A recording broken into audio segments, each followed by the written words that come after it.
Subscribe करें और bell दबाएं ताकि कोई खबर रह न जाए। मौलाना फजलुर रहमान साहब उन ताकतों के जिन्होंने इस पाकिस्तान में करप्शन की है, और क्योंकि इमरान खान बाहर जाके ये बात करते हैं कि मैं इन करप्ट लीडरों को नहीं छोड़ूंगा, बहुत सारे रहनुमाओं ने कहा भी कि छोड़ दें, तो ये मौलाना फजलुर रहमान साहब ये जो धरना है, ये जो सियासत है इस वक्त की जा रही, इसका पाकिस्तान के अवाम से कोई ताल्लुक नहीं। इसका ताल्लुक लूटी हुई दौलत से को बचाना है, और फिर उसके बाद एक परसेप्शन बनाया जा रहा है, एक नैरेटिव बनाया जा रहा है। हुकूमत की कोताहियां अपनी जगह पर हैं, लेकिन ये जो बात राना साहब कर रहे हैं, इसके बाद कोई आपको, मुझे लालीना आप बता दें, आप खामोश रहती हैं बहुत, मुझे बताएं कोई शक की गुंजाइश है इसके बाद?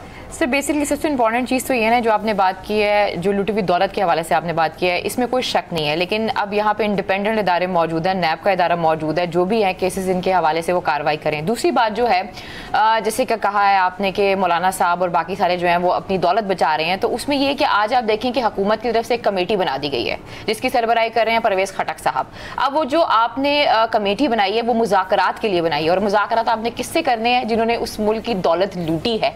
तो या तो आप इनके खिलाफ प्रॉपर तरीके से कार्रवाई करें, और फिर ये मुज़ाकराती कमेटियां और ये ड्रामेबाजी करना छोड़ें, किसी एक सिमत में तो आपको जाना चाहिए। मुझे तो यहाँ पर थोड़ी सी जो है ना कंफ्यूज नजर आती हैं या बाउंड नजर आते हैं। I don't know what is the reason, but चीजें क्लियर नहीं है इस हवाले से। इसमें मेरा जो असेसमेंट है, आपका पॉइंट बड़ा वैलिड है, क्योंकि पॉलिटिकल पार्टी है तहरीक इंसाफ, और ये भी पॉलिटिकल पार्टीज हैं, तो वो शुरू दिन से इमरान खान साहब ये कह रहे हैं कि आपके जो मसाइल हैं आप मेरे से आएँ बात करें। इलेक्शन में आपको शिकायत है कि प्रॉब्लम हुई है, इलेक्शन कमीशन में रिफॉर्म्स की ज़रूरत है, ये ठीक है, लेकिन जब आप ये शर्त पहले लगा देते हैं कि हम इस पर बात तब करेंगे कि आप जरदारी साहब के और शहबाज शरीफ साहब के प्रोडक्शन ऑर्डर जारी करें, आप उनको असेंबलियों में लेके आए, फिर आप ये कहते हैं की बात करें, ये वही पॉलिटिकल पार्टीज हैं जिनके बारे में इंटेलिजेंस की रिपोर्ट्स हैं कि इन लोगों ने इंडिया से पैसे लिए हैं, इन लोगों ने अफगानिस्तान की जो एजेंसी है उससे पैसे लिए हैं। तो इस हिसाब से इलेक्शन कमीशन को इनकी जो पॉलिटिकल पार्टी है इसको भी खत्म करना चाहिए, उसकी रजिस्ट्रेशन खत्म करना चाहिए, खत्म हो जाती है ना सारी चीजें। एक होती है हेयर से, एक इंटेलिजेंस की भी जो रिपोर्ट है वो भी, उसमें भी बहुत सारी चीज़ें चैटर्स पर होती हैं, बहुत सारी चीज़ों का एविडेंस नहीं होता, क्योंकि वो इसलिए नहीं लगाई जाती कि अगर वो सारे का सारा एविडेंस आ जाए तो उनके जो सोर्सेज है वो कंप्रोमाइज हो जाते हैं, क्योंकि बीच के अंदर लोग प्लांट है ना जो सारी इन्फॉर्मेशन देते हैं। तो जब आप बताएं कि जी ये इन्फॉर्मेशन है, ये सबूत है, तो जिसके बारे में हो उसके पूरे गैंग को पता चल जाता है कि अच्छा ये बात वहां पर हुई थी, तो वहां पर कौन कौन लोग थे, तो वो उसको। अब पिछले दिनों खबरें आ रही थी कि मौलाना साहब चाह रहे हैं उनके साथ बैकडोर मुज़ाकरात किए जाएं, फिर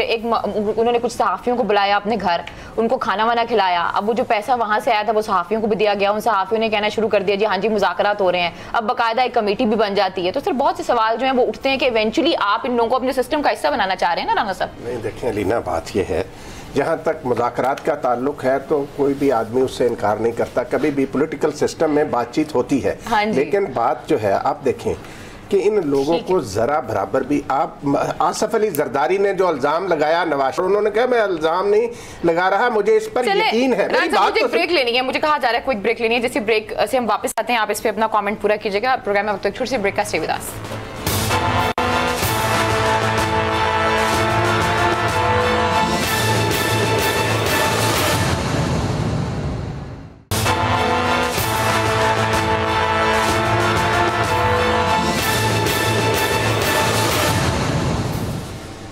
वेलकम बैक नाज़रीन, तो फिर आपको खुशामदीद कहते हैं। जी राना साहब, आप मुज़ाकरात के हवाले से कमेंट करना चाह रहे थे, और एक और सवाल है, गिरफ्तारियों के हवाले से भी बातचीत की जा रही है और कहा जा रहा है कि अचकज़ई साहब संभाल लेंगे अगर कुछ ऐसा हो जाता है तो। मेरी बात सुने।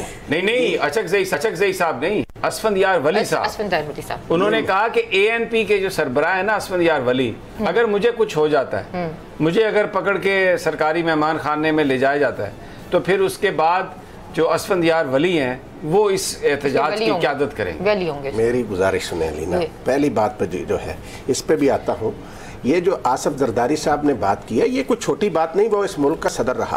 आप देखें मफादात कहाँ जाते हैं, माली मफादात जिनका समी साहब ने जिक्र किया, जो माल लूटा हुआ उसको, कि आसफ जरदारी साहब ने ये कहा कि मुझे यकीन है इस बात पर कि नवाज शरीफ जो है वो ग्रेटर पंजाब के एजेंडे पर काम कर रहा है।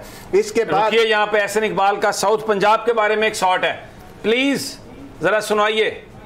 एहसन इकबाल, साउथ पंजाब, यानी ये अब जनूबी पंजाब भी बनवाना चाहते हैं, भावलपुर भी बनवाना चाहते हैं, सूबे बनवाना चाहते हैं, तकसीम करना चाहते हैं। ये तो नहीं बनवाना चाहते, ये तो पीटीआई ने भी कहा था, उनका भी था कि हम 100 दिन के एजेंडे में शामिल था। देखें ना, जनूबी पंजाब की टाइम की बात सही करें, जनूबी पंजाब की भाईजान बात करते हैं ना सारे, ये नहीं चाहते, ये ग्रेटर पंजाब के एजेंडे पर अमल कर रहे हैं। इन्होंने बीच में बहावलपुर ले आए ताकि हो ही ना, इन्होंने कहा ग्रेटर पंजाब जो है ना वो इंडिया के पंजाब के साथ इल्हाक है। हाँ, तो इनका ये बेसिकली इनको सूट करता है कि ये सूबा अगर बन भी जाए तो कोई इधर चला जाए, और वो जो एक लाहौर का और वो दूसरा जो एरिया ना वो सारा इंडियन उसके साथ मिल जाए। देखिए ये बहुत सीरियस इशू है, मैं आपको बताऊं, इसको ऐसे ही नहीं जाने देना चाहिए। ये मैं कहता हूं कि आसफ जरदारी साहब जो हैं, उन्होंने जो कहा कि मुझे यकीन है, अब आप देखें उन्होंने कहा कि ये लालू प्रसाद के हवाले से जो उन्होंने गुफ्तगू की कि वो अमरीकी सदर को क्या कहता है लालू प्रसाद, तो ये सारी चीज़ें समी साहब क्या इसके लिए काफ़ी नहीं है कि आसफ जरदारी को गवाह बनाकर नवाज शरीफ के खिलाफ गद्दारी का मुकदमा चलाया जाए? वो गवाह बनने से पहले क्या मेरे पैसे माफ करो सर, वो यही तो बात है भाईजान, वही आज किस कदर शर्मनाक बात है कि वो आसफ जरदारी जिन्होंने कहा मुझे यकीन है ये ग्रेटर पंजाब के मंसूबे पर अमल कर रहा है, वो अपनी करप्शन बचाने के लिए मैं आपको एक बात बता दूं, ये देखिए इनके पास वो कहते हैं ना कि इनके पास लकड़ की बंदूकें हैं, चलनी नहीं है। वो फुटेज जो है ना उसने हमारी प्रोड्यूसर ने रिमशा ने तैयार कर ली है। अब मैं आपको वो दिखाना चाहता हूँ, वो मनाजर जो मौलाना फजलुर रहमान साहब गार्ड ऑफ ऑनर ले रहे हैं अपने उन लठ बरदारों से जिनके ज़रिए वो इस्लामाबाद फतह करना चाहते हैं। और ये वो फ़ौज है जो बज़ाहिर तो मौलाना पाकिस्तान के अवाम की निजात की बात कर रहे हैं, लेकिन एजेंडा मोदी का है, मुझे इसमें कोई शक नहीं। ज़रा दिखाइए जी, ये देखें जनाब, ये चल रही है फुटेज, ये है जनाब, ये इन्होंने FATF का इजलास हो रहा है ना, ये उनको दिखा रहे हैं। अब ये आप उनको दिखा रहे हैं, बेसिकली यहाँ से इमेजेस जा रहे हैं कि देखें यहाँ पर तो जत्थे मौजूद हैं, यहाँ पर तो नेशनल एक्शन प्लान में जो था वो कोई जत्था नहीं होगा। अब ये देखें मौलाना कैसे तमतराक से, और वो ये जो है ना ये एक फिल्म बनी थी, उन्होंने हॉलीवुड में बनी थी सद्दाम हुसैन की, ऑनेस्टली उसमें ना वो उसके साथ इस तरह के लोग पीछे खड़े थे, क्लाउन्स जो है ना कार्टून्स की तरह। अब ये मुझे बताएं कि ये बड़ी संजीदा बात है, ये फॉलोअर्स हैं, बहुत सीरियस। आप मुझे बताएं कि नहीं फॉलोअर्स ये पाकिस्तान का तशख़्ख़ुस खराब कर रहे हैं। आप मुझे बताएं ये क्या कर रहे हैं ये, और फिर ये इस पे आज वो जो है ना ये फुटेज मौलाना साहब चाहते हैं कि चले, और जियो टीवी ने फिर वो लगाया कि जी पेमरा ने हमें मना किया है, तो हम तो आपको बता रहे हैं, हम तो बिल्कुल दिखाना चाह रहे थे। यानी वो ये समझ रहे हैं जियो वाले कि ये बिल्कुल दिखाना बनती है। ये जो गाजी हैं मौलाना फजलुर रहमान के जो इस्लामाबाद फतह करने आ रहे हैं, तो वो उन्होंने कहा जी ये हम तो बिल्कुल दिखाना चाहते हैं। खैर बारह मुझे ये बताएं, आपने कहा FATF का इजलास हो रहा है और ये आप भेज रहे हैं वहाँ पर फुटेजेस कि जनाब ये तो देखें लठ बरदार और ये सारे जो दहशतगर्द मुल्क दुश्मनी नहीं समी साहब, तो और क्या है? आप बताएं, बोले आप बहुत ज्यादा बड़ी सपोर्टर है मौलाना फजलुर रहमान की, बहस करती रहती है हर वक्त, बताएं मुझे अब इसका जवाब। सवाल करती हूँ तो आप मुझे सपोर्टर बना देते हैं। खैर आज ये जो FATF के बारे में आपने बात की है, इसमें ये चीज सामने आई है सर कि आज एक अंग्रेजी अखबार में एक खबर पढ़ी थी, उसमें ये खबर छापी गई है कि फरवरी तक जो पाकिस्तान ये है, इंडियन चैनल्स ने चलाई है सर, ये पाकिस्तानी चैनल, हाँ जी, वहां से उन्होंने पिक की है, मैं आपको एग्जैक्टली सोर्स भी लिखा है भाई, ये सोर्स इंडियन चैनल्स का है, तो मैंने क्या सवाल किया ना वो फिर आप दोनों शुरू हो जाए। आपके लिए आप लोगों से सवाल करती हूँ जी समी साहब, बोलिए आप। मैं आपसे कह रहा हूँ कि ये बात आपकी सही है, अंग्रेजी अखबारात में ये आई है, बिल्कुल पाकिस्तान को बिल्कुल ये इस मामले में पाकिस्तान बड़ा पुरुमीद है कि पाकिस्तान को वाइट लिस्ट में डाला जाएगा, और ये अभी ऐलान तो 18 को होगा। इंडिया की भरपूर कोशिश कि पाकिस्तान जो है वो वाइट लिस्ट में ना जाए, पाकिस्तान ब्लैक लिस्ट में जाए, तो जो एक बीच की सिचुएशन होगी, क्योंकि देखिए ये सारा ये पॉलिटिकल है सारा। पाकिस्तान पर दबाव जो है ना राना साहब, वो इस वक्त कश्मीर की वजह से है, भारतीय उस पर लॉबी जो है वो दबाव डाल रही है, लेकिन चाइना पाकिस्तान के साथ खड़ा है। और मैं आपको एक और बात बताऊं, सऊदी अरब और मलेशिया, ये FATF का जो मामला है इसमें बहुत कोशिश की है भारतीयों ने, अजीत डोवल ने जाके दौरे भी किए हैं, आज शाह महमूद कुरैशी साहब ने उसका जिक्र भी किया, लेकिन सलाम हो महातीर को और सलाम हो सऊदी अरब को भी कि इन्होंने बिल्कुल जो भारत के साथ जो भी ताल्लुकात इनके हैं FATF में पाकिस्तान के खिलाफ इन्होंने वोट देने से इनकार किया। तुर्की तो खैर साथ ही साथ है, तुर्की का दौरा जो है वो मुलतवी हो गया तैयब एर्दोगान का सूरत हाल शाम की वजह से, क्योंकि वहाँ पर वो माइक पेंस और पॉम्पियो आ रहे हैं, मिस्टर पॉम्पी एंड वो करने आ रहे हैं तो लेकिन उन्होंने कहा तैयब एर्दोगान ने कि जब ट्रंप आएगा तो फिर मैं उनसे बात करूँगा। देखिए ये लीडरशिप होती है जो आंखों में आंखें डाल के बात करती है। वहाँ पर जो हिज़्ब इख्तिलाफ है तुर्की की वो सड़कों पे नहीं निकली, वहाँ पर उन्होंने धरने का ऐलान नहीं किया कि, और जो करप्ट लोग जेलों में पड़े हुए हैं अवाम उनके साथ नहीं है। खैर यहाँ पर भी पाकिस्तान में भी अवाम उनके साथ नहीं है। आज ख्वाजा बिरादरान की बरियत की दरख्वास्त मुस्तरद हो गई और वो हमजा शहबाज साहब देखें आज वो बड़े बड़बड़ा रहे थे, बड़े खुले बातें कर रहे थे कि ये हो गया वो हो गया, और कुछ वहाँ पर खैर मीडिया के साथ बदतमीज़ी तो नहीं होनी चाहिए, पंजाब पुलिस को ख्याल करना चाहिए, क्योंकि जो सहाफ़ी हैं राना साहब वो तो अपनी पेशा वराना कार्रवाइयों के लिए जा रहे हैं। कल्चर ख़त्म होना चाहिए। वो ये जो एक तरीका जो है कि जहाँ पर वो मैं फुटेजेस देख रहा था बड़ी अफसोसनाक थी कि आप सहाफ़ियों को थप्पड़ मार रहे हैं, मुक्के मार रहे हैं, बहुत ये एक शर्मनाक ये बात है, ऐसा नहीं होना चाहिए। लीगियों को तो हुल्लड़बाजी करने दे रहे हैं और सहाफ़ियों पर तशद्दुद कर रहे हैं। आप देखें ना वो अदालत के अंदर नून लीगी वर्कर जाते हैं, जजेस के सामने नारे लगाते हैं और तकरीरें और वहाँ पे हो हा जजेस के सामने होती है। तो ये जो पंजाब पुलिस वाले ये जो वर्दी भी एक बड़ी अजीब सी इनको पहना दी है उसने, सुखेरा साहब ने, बड़ी अजीब वर्दी है इनकी, लगता ही नहीं, ऐसा लगता है किसी बिल्डिंग के सिक्योरिटी गार्ड है, पुलिस तो लगती ही नहीं है। और काम भी आजकल इनके वो सिक्योरिटी गार्डों वाले ही हैं सारे, अपने जो मालिकों के लिए जो मर्जी करे। तो ये वो आके जब हमजा शहबाज या नवाज शरीफ साहब अदालत में जाते हैं, मरीम नवाज अदालत में जाती है, तो वहाँ पर नून लीगियों को हुल्लड़बाजी की पूरी इजाज़त, लेकिन जो सहाफ़ी अपनी पेशा वराना खिदमात के लिए वहाँ पर गए हैं, जब बेचारे सिर्फ सवाल करते हैं, घंटों इंतज़ार करते हैं सिर्फ इसलिए कि आवाम तक हम सच पहुँचाएँ, उनके साथ ये गुंडागर्दी, उनके साथ ये ज़्यादती, आपको पंजाब पुलिस को कुछ ख्याल करना चाहिए। इस तरह ये नहीं होना चाहिए। राना साहब ये तो बहुत ही एक बड़ा अफसोसनाक वाक़या हुआ आज जो मैंने देखा है। नहीं बिल्कुल, वो एक कैमरामैन पे भी थप्पड़ मारे गए और एक रिपोर्टर पर भी तशद्दुद किया गया। समी साहब इस तरह की सूरत हाल जो है वो कतई तौर पर नाकाबिले कबूल है।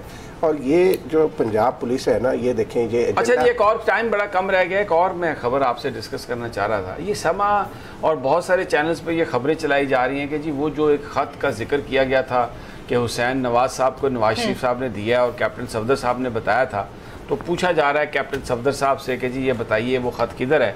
हुसैन नवाज साहब ने पूछा है और पता नहीं किस किस्म की उनके ऊपर ये, असल में जो मैंने सारी कहानी देखी है ना, मैं आपको बताऊँ क्या है राना साहब, बात यह है कि हर पार्टी में एक माफिया।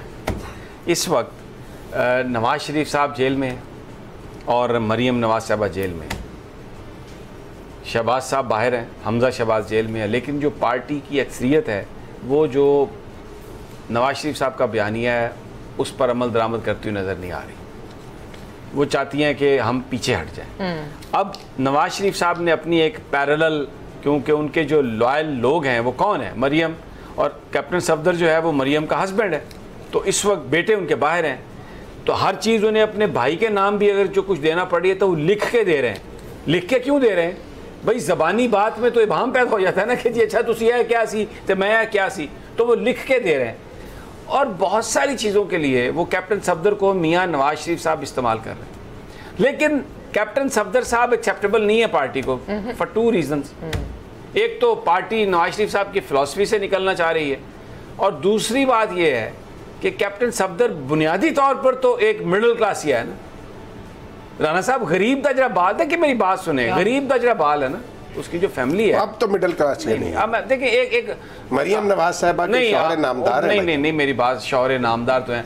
आप मुझे बताएं जो रॉयल, जो शरीफ रॉयल ब्लड है वो एक्सेप्ट करेगा कैप्टन सफदर को? भाईजान कैप्टन सफदर साहब जो है ना, मसला ये है कि आज तो जो आपने बात की है कि वहाँ से ये वो चला रहे हैं मीडिया वाले कि हुसैन नवाज ने पूछा कि भाईजान वो मेरे अब्बा जी ने जड़ा खत दिता वो किथे है, ये नून लीग वाले चलवा रहे हैं मीडिया से बात। दूसरी ये राना तनवीर साहब ने तो, हाँ तो राना तनवीर किसके साथ है कि ऐसा कोई खत भाई नहीं, राना तनवीर उसी ग्रुप में है ना, शहबाज शरीफ साहब के साथ हैं जो कैप्टन सफदर को, नवाज शरीफ को एक्सेप्ट नहीं करता। वो हर वो बात ढूंढेंगे जिससे मरियम नवाज की, नवाज शरीफ की, कैप्टन सफदर की सुबकी हो, डायरेक्टली या इनडायरेक्टली। राना साहब ये पार्टी पॉलिटिक्स तो है। ये मुहिब्बे वतन लोग हुए ना। नहीं मुहिब्बे वतन मुझे नहीं पता, जो ग्रेटर पंजाब के उनके नजरिए से नहीं, मैं इस वक्त देखिए, मैं इस वक्त मुस्लिम लीग नून की इंटरनल पॉलिटिक्स और खबरें मैं ये नहीं कह रहा कि सियासतदान है वो मुल्क छोड़ने के लिए भी तैयार हो गए हैं। वो कह रहे हैं कि हम मुल्क छोड़ के जा रहे हैं, हम मियां मोहम्मद नवाज शरीफ साहब का जो बयानी है उसके साथ नहीं चल सकते। सब्सक्राइब करें और बेल दबाएं ताकि कोई खबर रह न जाए।